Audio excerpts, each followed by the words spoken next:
مزاحیہ اداکار رائے ہوڈ 16 مئی 1936 کو کرائیڈن لندن میں پیدا ہوا اور اس نے کئی ورائٹی شو، فلموں، تھیٹر، ریڈیو اور ٹیلی ویژن پر کام کیا۔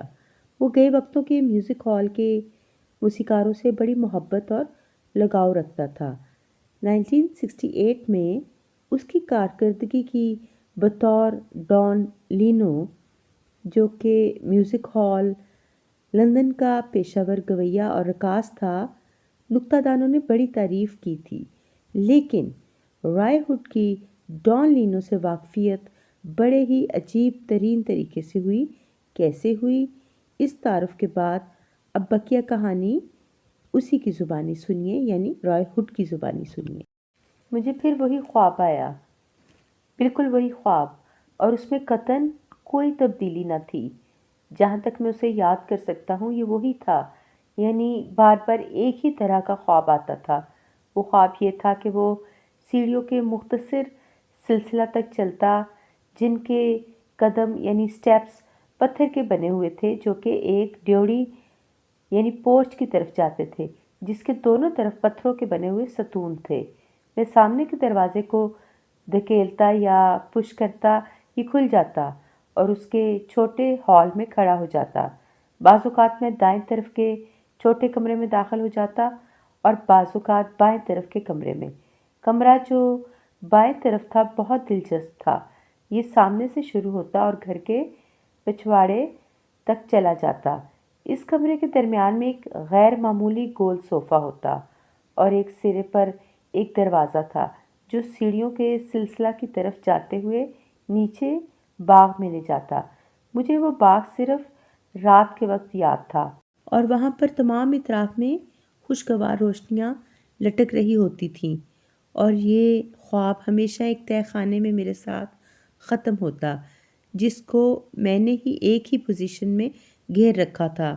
اور کئی سالوں کے سوچ بچار کے بعد میں اس نتیجے تک پہنچا کہ تہہ خانے کی دیواروں پر شیشے لگے ہوئے تھے، جن کی وجہ سے تہہ خانے میں میں نظر آتا تھا۔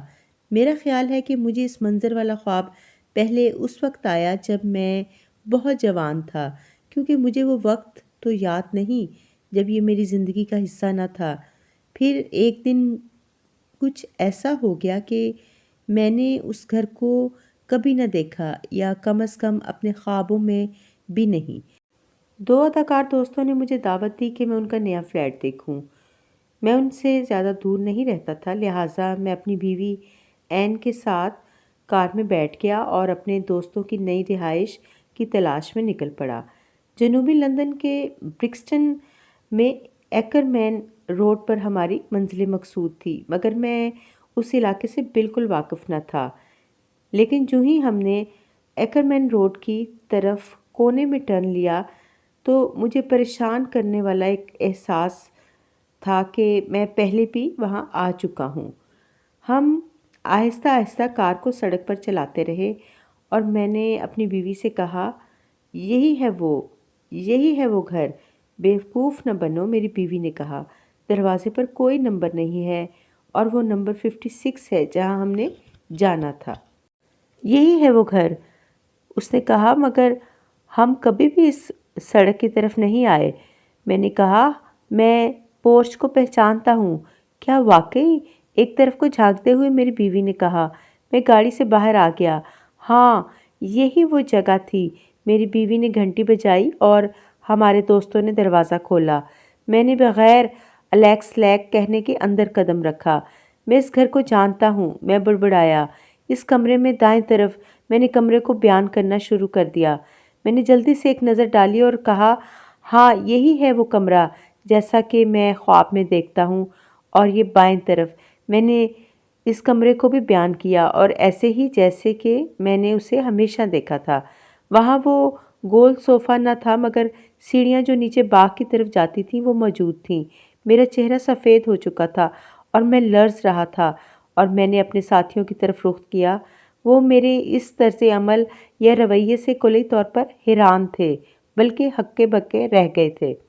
میں نے ان کو اپنے خواب میں نظر آنے والے واقعہ کی کہانی بتائی، اور اس کے بعد ایک طویل وقفہ ہوا۔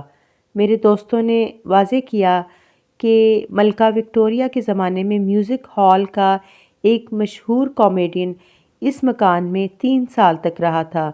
وہ مجھے باہر لے گئے اور انہوں نے مجھے وہ تختی دکھائی جو اس کے قیام کی یادگار تھی۔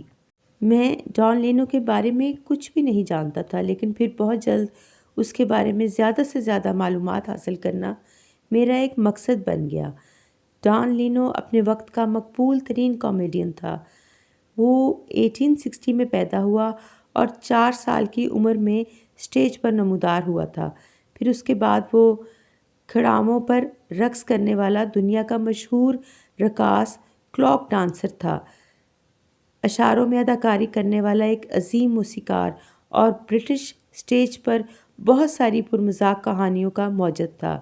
جب ڈان لینو اپنے فن کے عروج پر تھا تو وہ کئی بار اعصابی نظام کے فیل ہونے کا شکار ہوا۔ وہ جسمانی اور ذہنی طور پر تھک چکا تھا اور اپنی عمر کے ابتدائی 40ویں سال میں فوت ہو گیا۔ ساری برطانوی قوم نے اس کا سوگ منایا۔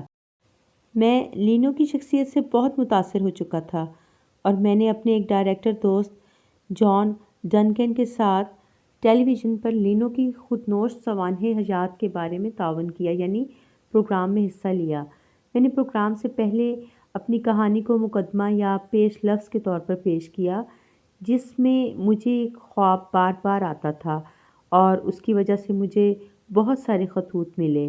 یہ خطوط میوزک ہال کے سابقہ موسیقاروں، رقاصوں، روحیت پسندوں یا روحوں سے رابطہ کرنے والوں اور ڈان لیو کے چاہنے والوں اور برکسٹن کے رہنے والوں کی طرف سے تھے۔